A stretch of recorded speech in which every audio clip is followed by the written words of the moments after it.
Morning to all. ఈరోజు మా ఇంట్లో స్పెషల్ ఏంటో తెలుసా? దోశ చేశాను.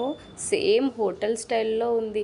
ఈ చట్నీలో ఇలా ఈ విధంగా దోశ తింటుంటే అబ్బబ్బా, నిజంగా హోటల్లో తిన్నట్టే ఉంది. ఈ దోశ ఏ విధంగా ప్రిపేర్ చేయాలో చూపిస్తాను. ముందుగా ఒక బౌల్లో రైస్ తీసుకొని అందులో మినప్పప్పు, కొద్దిగా శనగపప్పు, ఇంకా కొన్ని మెంతులు కూడా వేసుకొని నానబెట్టుకోవాలి. ఒక 5 to 6 hours అలా నానబెట్టుకోవాలి. చూడండి, ఈ వీడియోలో చూపిస్తున్నట్టుగా ఆ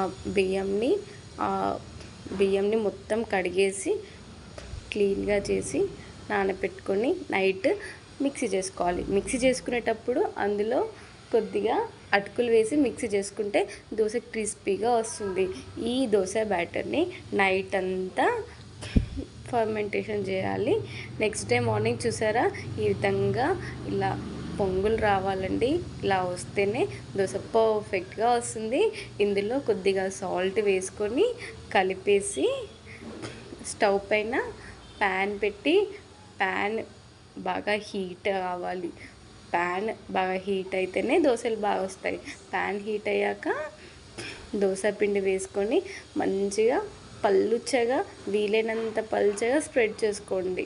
మా ఇంట్లో అయితే పేపర్ దోశని ఇష్టపడతారు.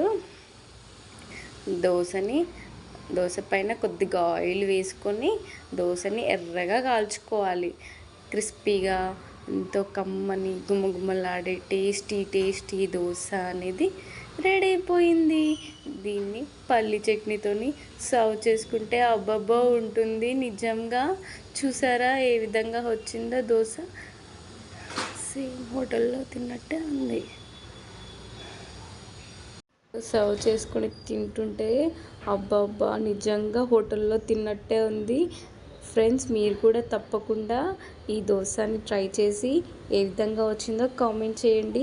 అలాగే ఛానల్ని సబ్స్క్రైబ్ చేసుకోండి.